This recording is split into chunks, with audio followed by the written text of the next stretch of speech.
하나님께서 아들을 세상에 보내심은 저로 말미암아 우리를 죄에서 구원하려 하심임을 우리가 말씀을 통해서 듣고 우리의 입술로 또한 고백을 합니다. 저를 믿는 자마다 멸망치 않고 영생을 얻으리라.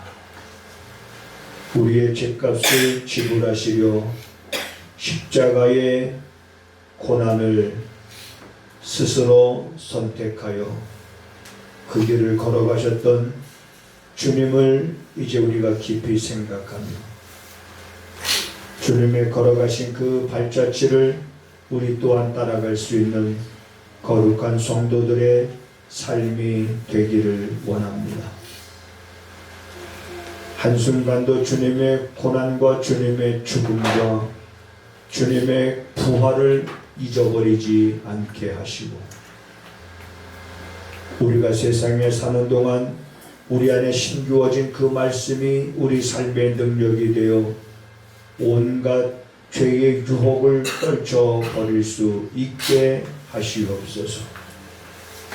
종려 주일을 맞아 오늘도 하나님 우리가 주의 말씀에 귀를 기울입니다.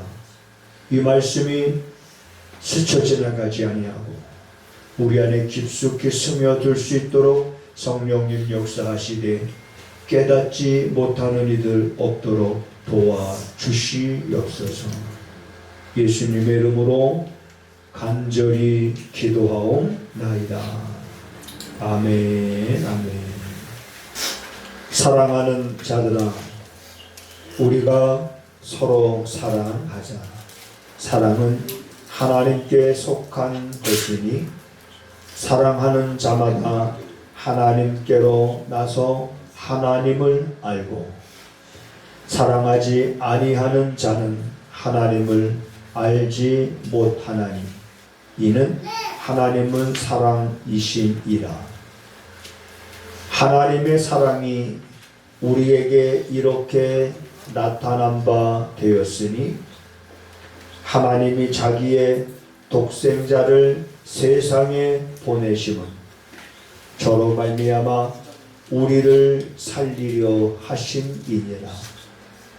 사랑은 여기 있으니 우리가 하나님을 사랑한 것이 아니요 오직 하나님이 우리를 사랑하사 우리 죄를 위하여 화목제로 그 아들을 보내셨음이니라. 아멘. 아멘. 성경은 죽음이 끝이 아님을 우리에게 말씀하고 있습니다. 죽음이 끝이 아니라는 것을 우리가 성경을 보다 보면 정말 많은 말씀들 가운데서 찾아볼 수가 있습니다. 사람이 한 번 죽는 것은 정한 것이요 그 후에는 심판이 있느니라. 한 번 죽는 것을 정한 거기 때문에 사람이 어떻게 피해갈 방법은 없습니다. 그렇지만 그 죽음 그 후에 그 후에라는 건 뭡니까? 죽음이 끝이 아니라는 것을 말하고 있는 거지요. 한 번 죽는 건 정한 거지만 그러나 그 후에는 죽음이 끝이 아니다. 그 후에는 심판이 있습니다. 이런 말씀, 죽음의 끝이 아니라는 것을 우리에게 말씀하고 있습니다. 또한 어떤 사람은 생명의 부활로 어떠한 사람은 심판의 부활로 나를 믿는 자들은 생명의 부활로 부활할 것이요 믿지 않는 자는 심판의 부활로 부활할 것이다. 이 또한 죽음의 끝이 아니라는 것을 우리에게 분명히 말해주고 있습니다. 우리가 또한 신앙 고백한 것처럼 산자와 죽은 자를 심판하러 오시리라.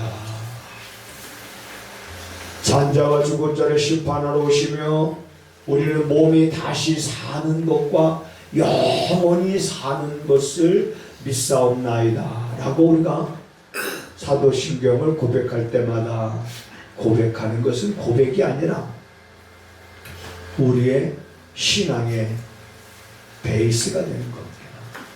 이 또한 죽음이 끝이 아님을 우리에게 말씀하고 있는 것입니다. 예수님께서 나는 부활이요 생명이니 나를 믿는 자는 죽어도 살겠고 무릇 살아서 나를 믿는 자는 영원히 죽지 아니하리라 라고 예수님이 말씀하셨으니 그 말씀 속에서 죽음이 끝이 아니라는 것을 우리는 또한 알 수 있습니다.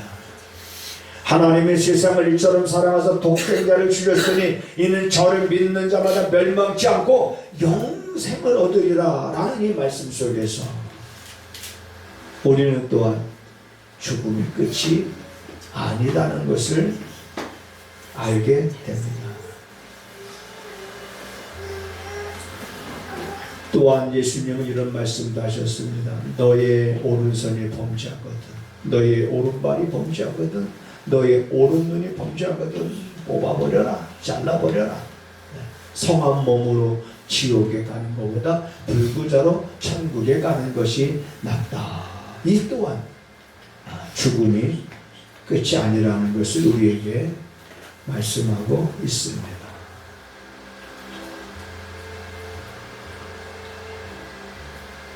성경은 이렇게 죽음이 끝이 아니라고 하는 것을 분명히 우리에게 말씀하고 있는데 오늘날에는 많은 사람들이 죽으면 끝이지 뭐 라면서 죽으면 모든 것이 끝나는 것으로 생각하고 있습니다. 그러나 분명한 것은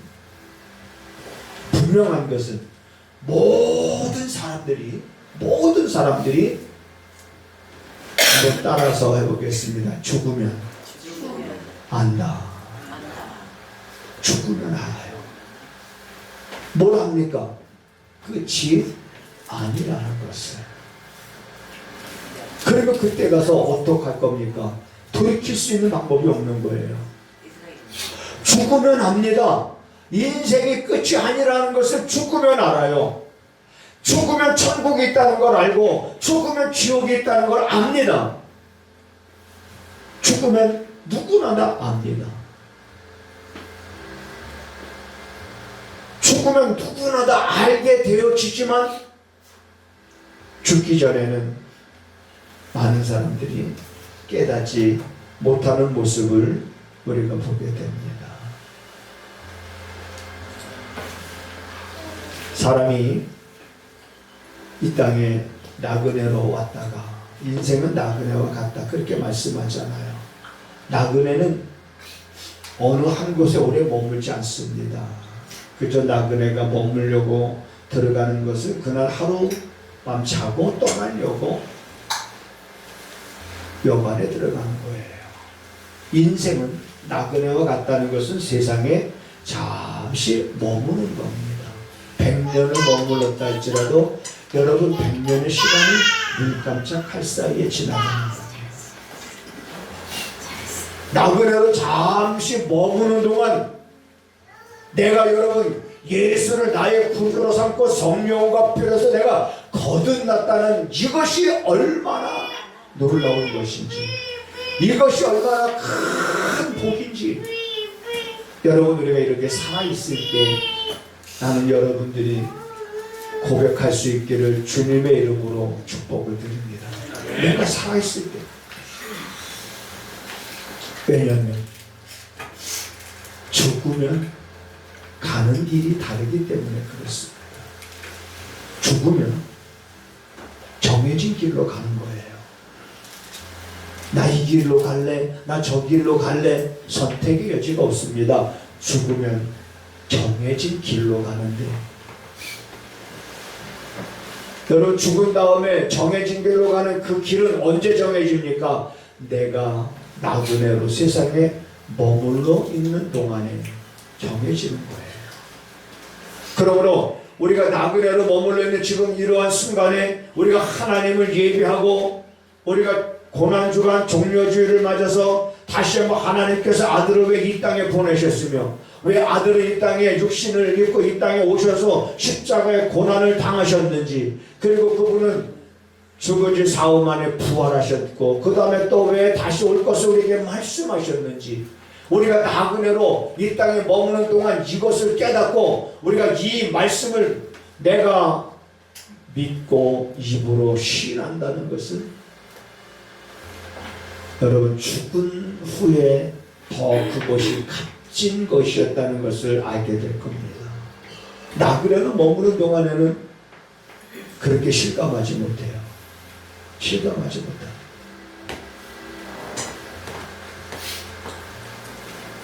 요즘에 영화 같은 영화 중에 제가 제목을 아는 건 하나도 없습니다만은 육체 이탈하는 영화들을 아마 종종 사람들이 볼 거예요. 사람들이 굉장히 관심 있게 보고 신기해합니다. 영화지만 사람의 육체 속에 그 영혼이 그 육체를 빠져나간 그런 영화들. 정말 사람이 그러는가. 자신의 죽음이라는 말 자체는 분리된다. 육과 영이 분리되는 것은 이제 우리가 죽음이다 이렇게 말합니다.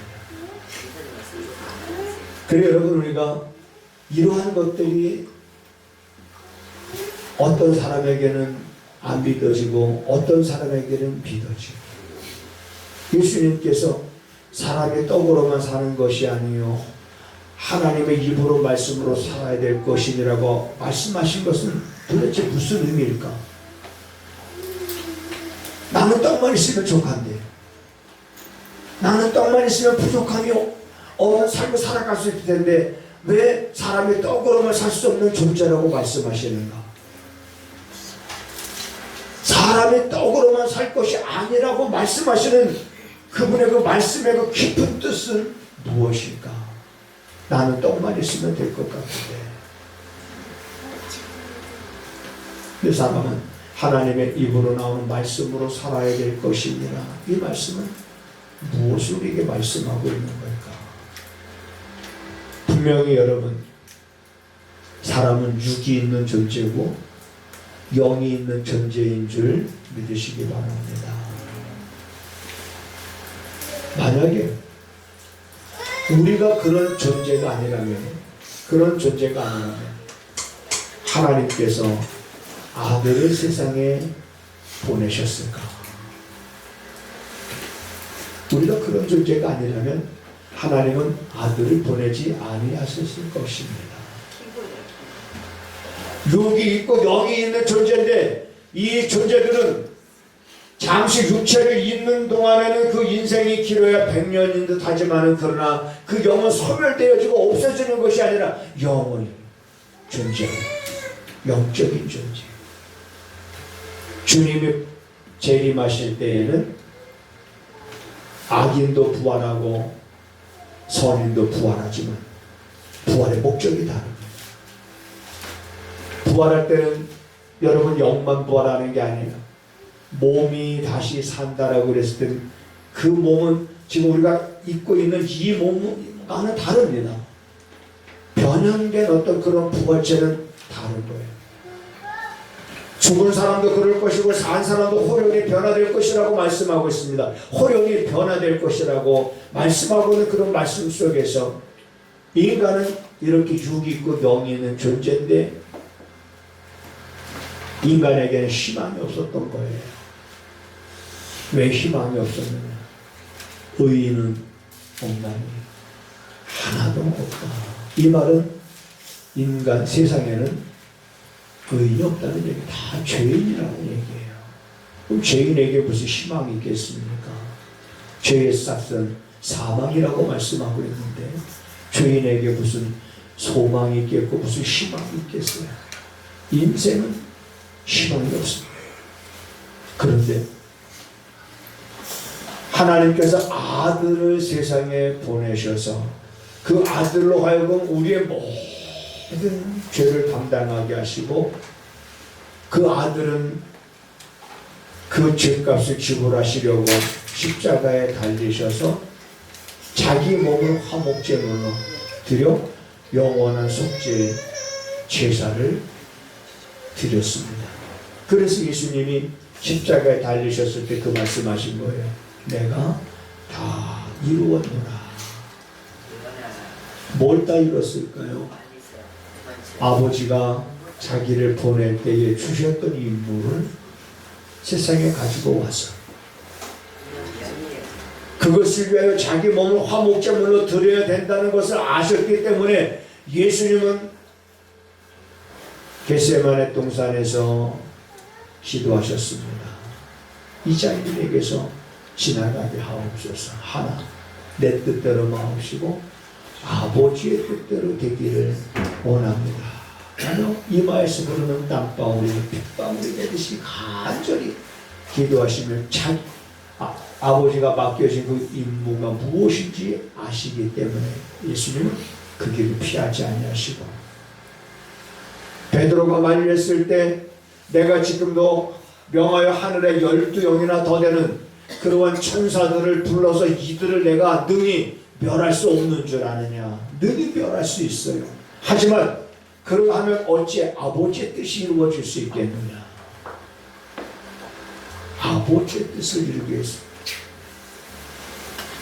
예수님은 스스로 십자가를 선택하신 거고 십자가에 달리심을 선택하신 것이며 십자가의 죽음을 피하지 아니하시고 자기 몸. 그래서 오늘 본문에 보면 이렇게 말씀하고 있습니다. 9절에 보면 하나님의 사랑이 우리에게 이렇게 나타난 바 되었으니 하나님이 자기의 독생자를 세상에 보내셨다. 독생자를 세상에 보내셨다. 왜? 세상에 보내시면 저로 말미암아 우리들을 살리시려고 우리들을 살리시려고. 그렇지 않으면 살 길이 없는 인생들, 그렇지 않으면 소망이 없는 이 죄인들을 살리시려고 하나님이 아들을 보내신 것이다. 우리들을 살리시려고. 우리 죄를 위하여 살리는 방법입니다. 우리 죄를 위하여 화목제로 그 아들을 보내셨음이니라. 화목제로 아들을 보내셨다. 그래서 예수님은 십자가에 달리심은 구약의 모든 제사는 그것의 모형적인 사건들이에요. 어린 양을 잡아서 피를 뿌리는 것은 예수 그리스도의 모형적인 사건들입니다. 그래서 구약에서는 대속죄일날 속죄 제사를 드리고 나면 그 효력이 1년밖에 안 돼요.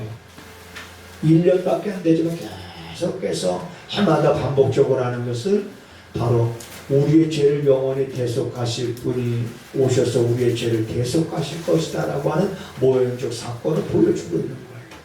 그걸 보면서 예수님은 단번에, 여러 번이 아닙니다. 예수님의 죽음은 여러 번이 아니에요. 단번에, 매년이 아닙니다. 2000년 전에 이미 예수님께서 단 한 번에 영원한 속죄 제사를 드림으로 인해서 그 효력은 지금도 여러분 우리에게 나타나는 줄 믿으시기 바랍니다. 그래서 우리가 지금도 예수를 믿으라고 복음을 전하는 거예요. 왜? 그 효력이 있기 때문에. 그래서 우리들은 이 고난주간을 맞아서 우리가 예수님의 고난 얼마나 아프셨을까, 얼마나 고통스러우셨을까, 얼마나 괴로우셨을까, 그런 걸 생각하면서 애써 나지 않는 눈물을 짜서 눈물을 흘리라는 그런 절기가 고난 절기가 아닙니다.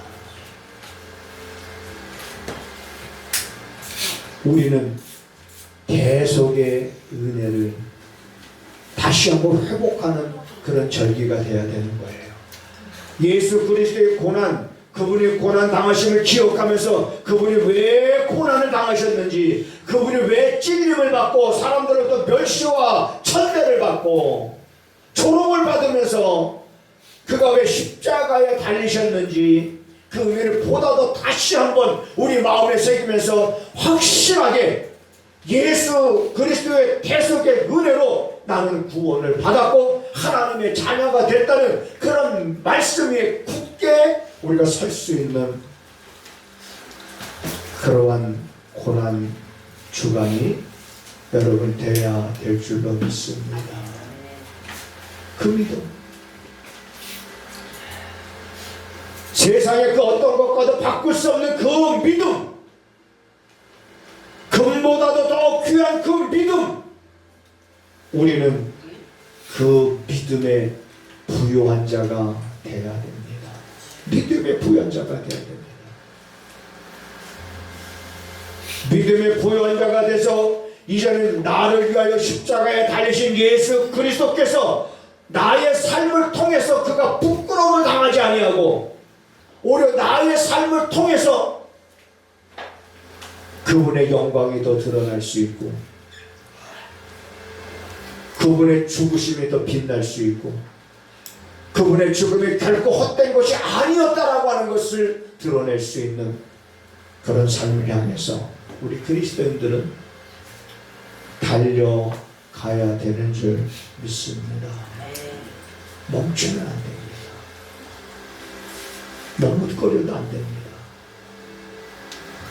망설여도 안 됩니다. 왜? 나는 예수를 믿는 사람이니까.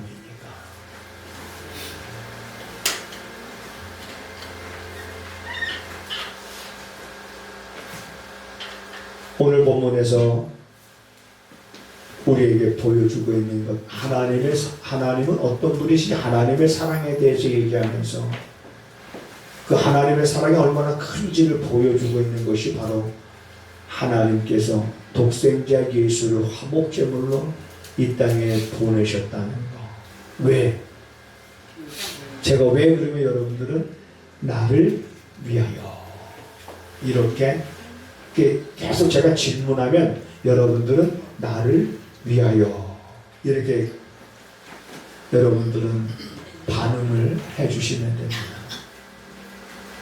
하나님께서 독생자 예수를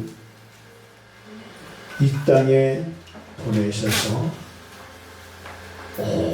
온갖 고초 속에서 그리고 자기 몸을 화목제물로 해서 영원한 속죄제사를 십자가에서 이루게 하심은 누구를 위함입니까? 나를 위함. 맞습니다. 나를 위함. 우린 그거를 이제는 예수의 대속의 은혜가 없었다면 우리는 삶의 희망, 세상의 온갖 것을 다 소유할지라도 그건 아무것도 아닌 겁니다. 이 땅의 것들은 아무것도 아닌 거예요. 이 땅의 것들은 우리가 사는 날 동안 잠시 우리에게 필요한 것들 뿐이지. 그래서 우리는 땅의 것을 얻기 위한 것이 내 삶의 목적이 아닙니다. 하나님의 영광을 위하여 살 수 없었던 존재들이 하나님의 영광을 위하여 살 수 있는 존재로 회복되어질 수 있었던 것은 대속의 은혜가 있었기 때문에 가능한 줄 믿으시기 바랍니다. 내가 하나님의 영광을 위하여 살 수 없는 존재예요. 그렇지만 하나님의 영광을 위하여 살 수 있는 존재로 내가 바꿔졌다는 것에 대한 감사와 감격과 그 기쁨이 우리 안에, 여러분, 우리 안에, 내 안에 있어서 그것이 여러분의 삶의 에너지가 되고 여러분들의 삶의 원동력이 되어지기를 주님의 이름으로 축복을 드립니다. 이제 우리는 고난주간을 맞이했고 다음 주 부활주의를 맞이하면서 우리들이 갖춰야 될 것은 이제 하나님의 영광을 위하여 살래야 살 수가 없었던 존재들이었는데 예수 그리스도의 대속의 은혜로 인하여 이제 내가 하나님의 영광을 위하여 살아갈 수 있는 존재가 되어졌다라고 하는 그 자부심, 그 자부심, 그게 여러분 있어야 됩니다. 찬양 중에 사나 죽으나 나는 주님의 것이요. 바울은 그런 말을 했습니다. 먹든지 마시든지 무엇을 하든지 하나님의 영광을 위하여 하라. 너희 몸은 예수 그리스도께서 피로 값주고 산 것이 되었으니 너희 몸으로 하나님께 영광을 돌리라. 하나님께 영광을 돌리는 일은요, 우리 마음으로만 하는 것이 아닙니다. 하나님께 영광 돌리는 삶은 마음 필요하지만 마음만 가지고는 안 됩니다. 거기에 뭐가 따라줘야 됩니까? 내 몸이 따라줘야 되는 거예요. 내 몸. 그래서 너희 몸을 드리라고 성경은 말하고 있는 거예요. 너희 몸을 하나님의 기뻐하시는 거룩한 사한 제사로 드려라. 이것이 너희가 드릴 영적인 예배니라. 너희 마음을 드리라고 그러지 않았습니다. 너희들의 몸을 드려라. 몸. 그런데 우리 몸은 너무 편의주의에 젖어가고 있습니다. 세상 문화에 길들여져 가고 있습니다. 그러다 보니까 사람들은 자기 몸이 편치 아니하고 자기 몸이 이제는 좀 더 자꾸 편한 쪽으로 기울어져 갖고 있는 몸을 드리려 하지 않습니다. 마치 내 몸이 나를 위한 것 같아요. 내 몸은 나를 위하여 있는 것이 아니라 내 몸은 이제 하나님의 영광을 위하여 구별된 거룩한 몸이라고 하는 믿음이 있어야 됩니다. 그래서 내 몸으로 너희 몸은 주님의 피값으로 산 것이 되었으니 너희 몸으로 하나님께 영광을 돌리라. 그랬어요. 이제 아까도 말씀드렸습니다만 하나님의 영광을 위하여 살 수 없는 존재들이 이제는 하나님의 영광을 위해 살 수 있는 존재가 되었으니 이제는 기쁨으로 내 몸을 탈라시면 십자가 앞에 내놓겠다고 우리는 찬양하고 고백하면서 나아갈 수 있는 여러분 그런 믿음이 오늘 이 시대를 살아가는 여러분과 저에게 요구되고 있다는 것을 아시기 바랍니다. 능력 없는 삶이 아니라 능력이 있는 삶. 경건의 모양은 있는데 경건의 능력을 상실한 모습이 아니라 경건의 모양이 있다면 그 경건의 모양에 걸맞는 경건의 능력이 내 삶 속에서 있는 그러한 우리들의 삶. 그래서 하나님께서 우리의 몸을 더욱더 회복시켜 주시고 우리의 몸을 더욱더 강하게 하시고 담대하게 하시고 주여 내 몸을 평화의 도구로 써주시옵소서. 주님, 내 몸을 화평의 도구로 써주시옵소서. 내 몸을 화해의 도구로 써주시옵소서. 내 몸을 용서의 도구로 써주시옵소서.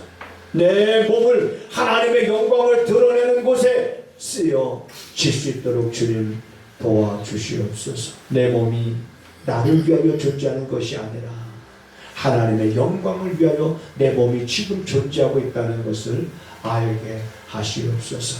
라는 여러분 이러한 간절함을 갖고 여러분들이 또 한 주간 힘있게 살아갈 수 있기를 주님의 이름으로 부탁을 드립니다.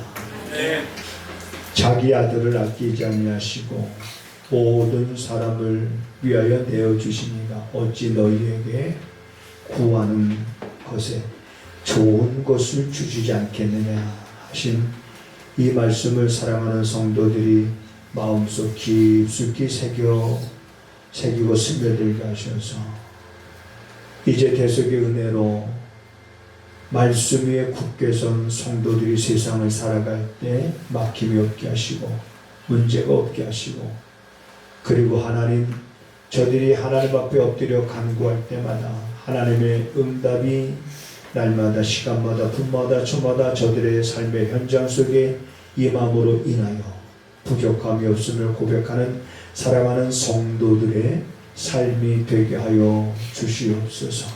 혹이라도 우리 삶에 있어 문제가 되고 근심이 되고 걱정이 되고 염려가 될 만한 문제들이 있다면 오늘 이 한 시간 우리의 죄를 대속하신 주님께 이제 주님 앞에 다 쏟아 놓게 하시고 저들의 발걸음은 가볍게 하시고 저들의 마음은 샘물처럼 솟아나는 기쁨으로 가득하도록 하나님 도와주시옵소서.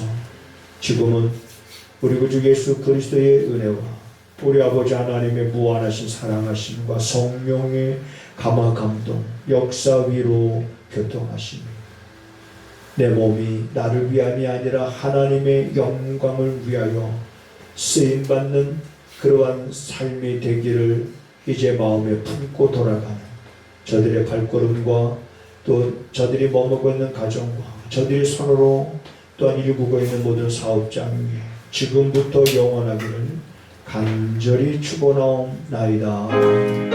아멘.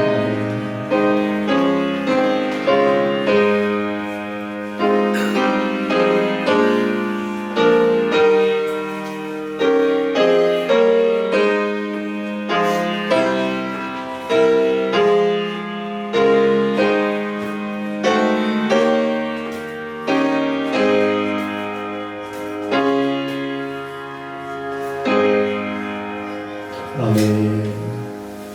하나님을 크게 봅시다. 그래서 인사하시겠습니다.